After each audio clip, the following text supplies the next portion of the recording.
What's going on? 22 here, and this is part 2 of my Huntsville Comic and Pop Culture Expo haul. These are my spec books that I picked up. So like I said before, I'm going to have the dollar amount that I paid for them and the FMV below as I'm holding up the books. And I'm going to talk, of course, like why I bought whichever books that I bought. So let's dive into these books because there's a nice little stack. Let's get started. I've got Deathlock. This is book 4 of 4. Alright.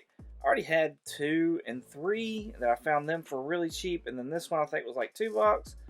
Figured like if I could get the whole series, that would be a nice one to have and like have ready just in case we ever saw Deathlock or something like that. Here's a classic John Byrne cover, if I'm not mistaken, of Fantastic Four number 258. This just really caught my eye. Newsstand on top of that, and I was like, yes, absolutely, let's pick that up. All of these worst case scenarios, like if they don't ever sell or whatever else the case is, like they're fabulous in my PC, and I have no problem with either one. Like these can go out to somebody else and they can enjoy them, or they can be part of my PC till whenever, and that's fine with me. I'm good with it. And I think that's kind of the stance that I take on like spec books and stuff like that, or like picking up books to flip or whatever the case is.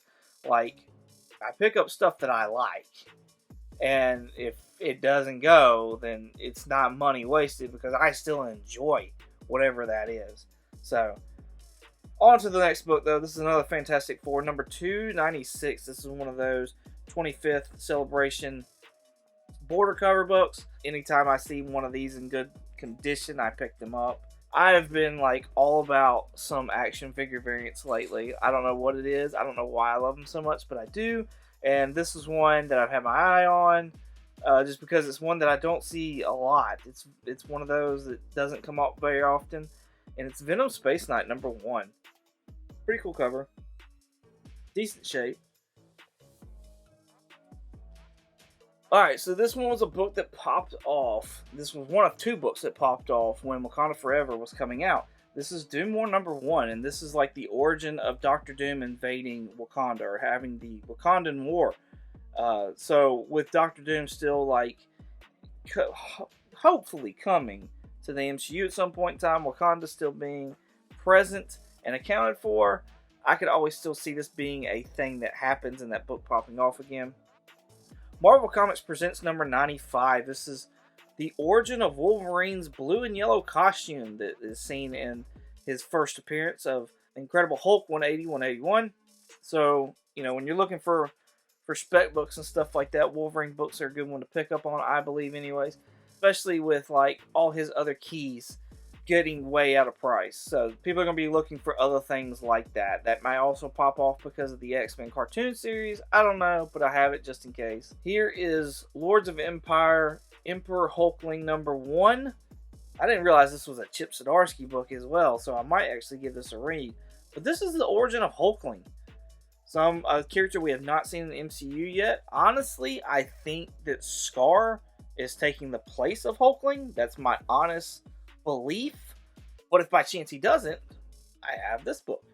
So, and as we all know, when new characters come around, it's usually their first, their cover, origins, and if they have like a issue number 1, those come up. Captain Britain and MI13 number 5. This one, if I'm not mistaken, is where Blade joins the MI13. We are going to get Blade into the MCU. Secret Invasion may actually bring in the MI13. I don't know.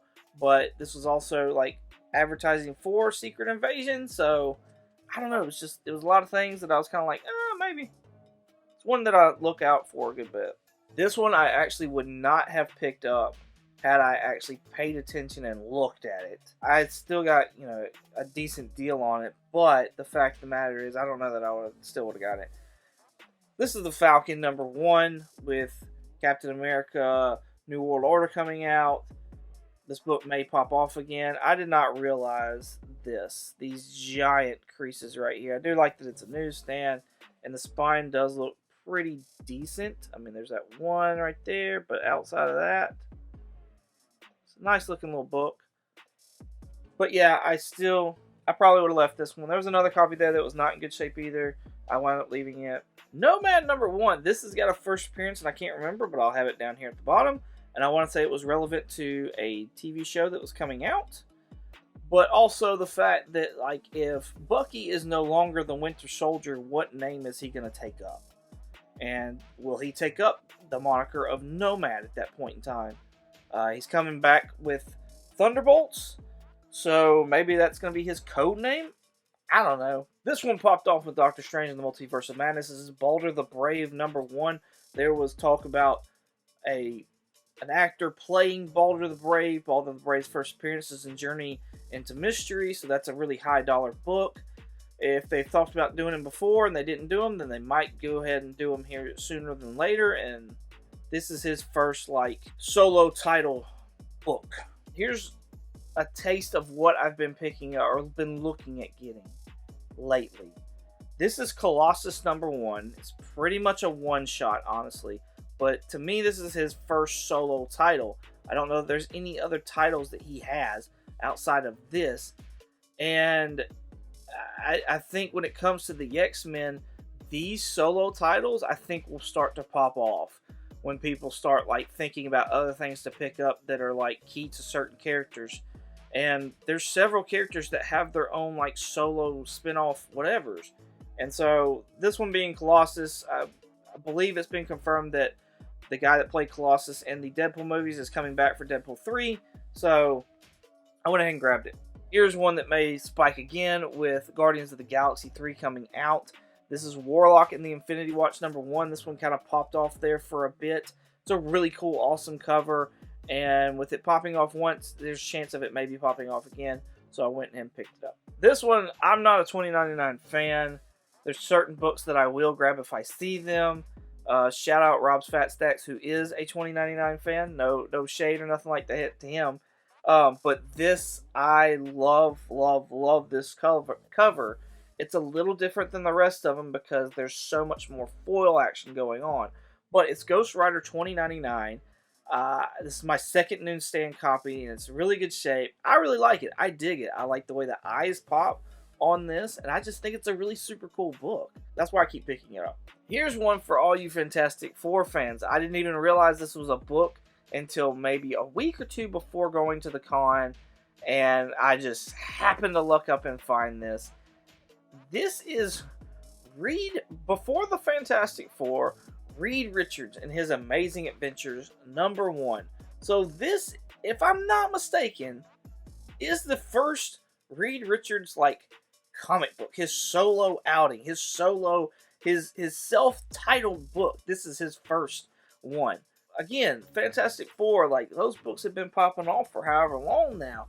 But, like, maybe, I've been on the lookout for the Sue Storm, the Reed Richards, the Thing, the Human Torch. They all have #1s, and that's what I've been on the lookout for. This one may seem familiar because I had it on my top 10 alternatives list here recently as an alternative.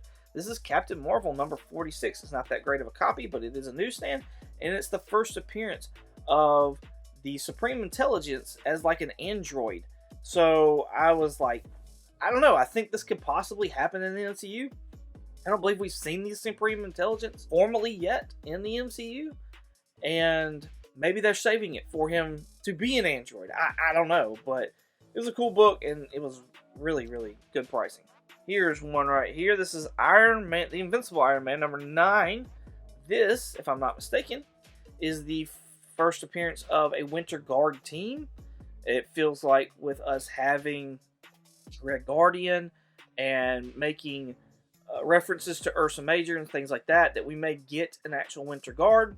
I look for this one whenever I can find it. Usually it's in dollar bins because it's one of those 90s Iron Man books. This one popped off recently because of the Deadpool 3 rumors. I don't know if they're true or not, but when you find it at a good price, go ahead and pick it up. Astonishing X-Men #9. Really cool cover. I do dig the cover. It's one of those that I can't forget. This is the first appearance of Danger, though, which is the Danger Room, but as a, like, being.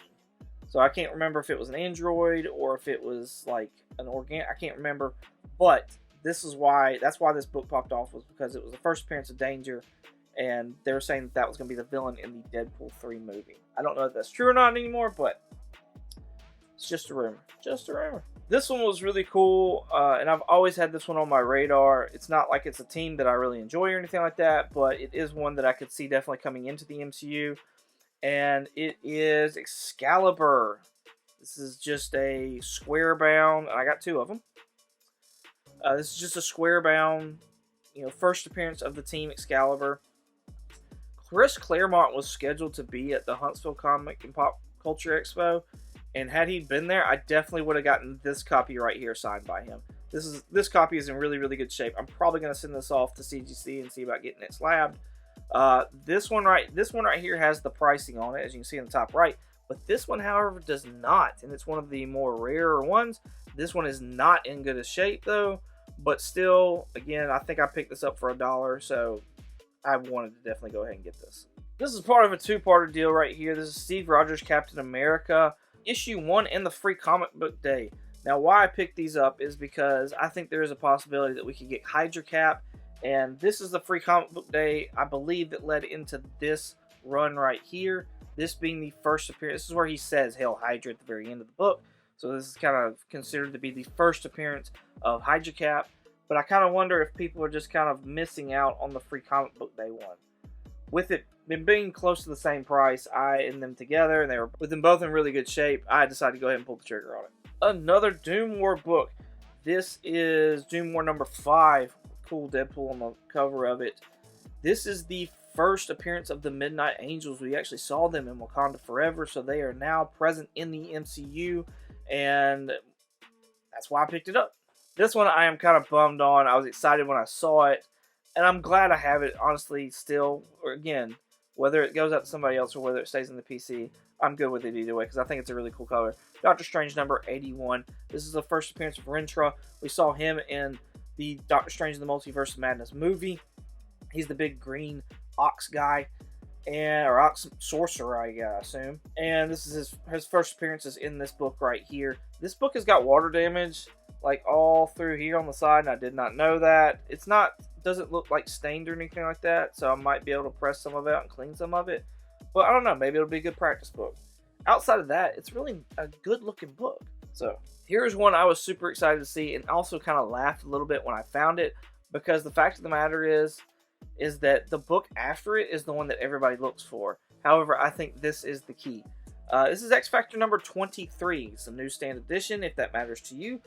This is what I consider to be the first appearance of Archangel. I've showcased the panels and the pages of this in my cameo or first appearance series that I do, so go back and check that out if you haven't seen it already. I did not pay $3 for this. This was just a backstock collection that vendor had. And so, yeah, I got a really good deal on it. I'm super excited about it. That's one book that I didn't have in the PC, but again, everybody kind of goes for that 24, and honestly, I think it's mainly because of the cover, because the cover is way better than 23. Here's another book that I showcased on my top 10 alternatives. This is 1602 Part 1.